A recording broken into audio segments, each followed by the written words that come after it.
Assalamualaikum dan salam sejahtera. Saya Izati. Saya Hafsah. Saya Masjana. Okey, hari ini topik kami pasal topik 10, issue of media and technology in early childhood education. Jadi kami punya slide yang pertama, negative aspect of internet in education. First, internet addiction user disconnect from real life, making drastic lifestyle changes to spend more time online. Maksudnya tu di sini teknologi dan ibu bapa, cabaran sekolah perlu melibatkan ibu bapa dalam meningkatkan kesedaran tentang keselamatan internet anak-anak.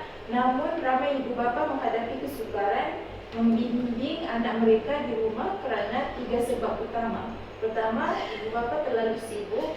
Jadual kerja yang padat menyebabkan ibu bapa mempunyai masa yang terhad untuk memantau penggunaan teknologi oleh anak-anak.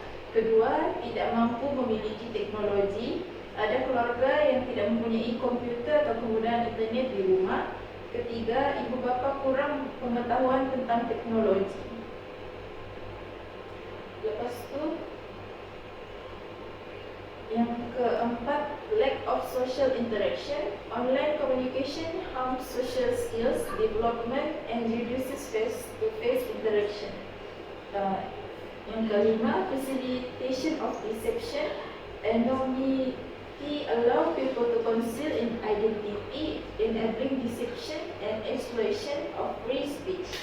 Yang keenam, budding hackers, tech-savvy yacht for find it in using to hack system using simple tools downloaded online.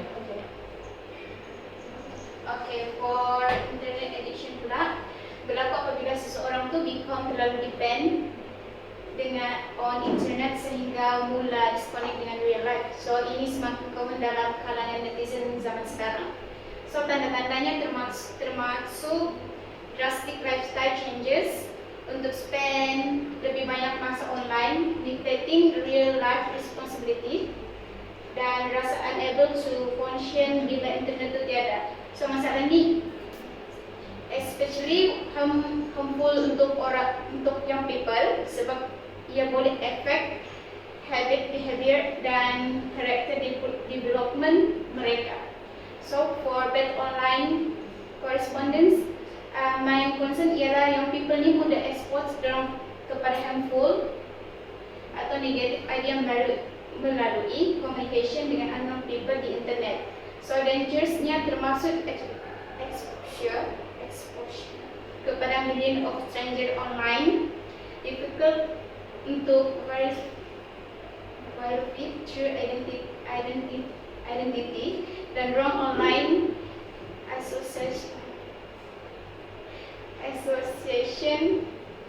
yang boleh influence value dan behavior.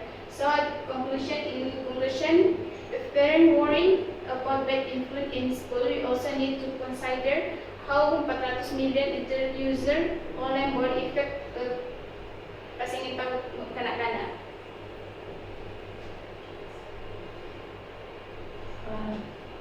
Technology and parents, the challenge is parents are too busy. Second, cannot afford technology. The third is parents don't know technology.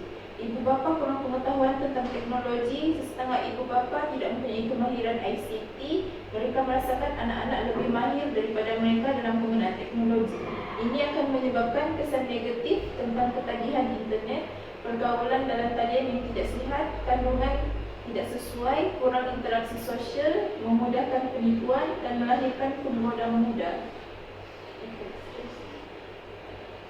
So yang terakhir, solution and the way forward. Usaha bersama antara sekolah, ibu bapa, government dan IT industry.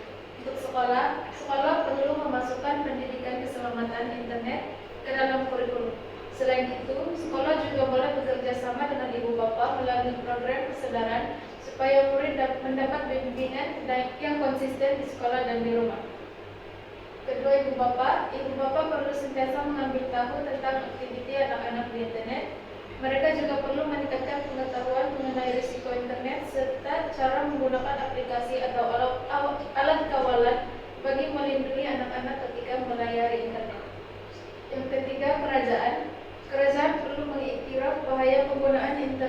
tidak terkawal dan menyediakan dana untuk menjalankan kampanye serta program pendidikan awam tentang tanggung jawab dan keselamatan digital.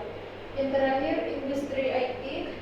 Syarikat teknologi perlu membangun perisian dan alat penapisan seperti net, nanny, dan cyber patrol, serta perisian pemantauan yang boleh digunakan di sekolah dan di rumah bagi membantu melindungi kanak-kanak daripada kandungan yang tidak sesuai.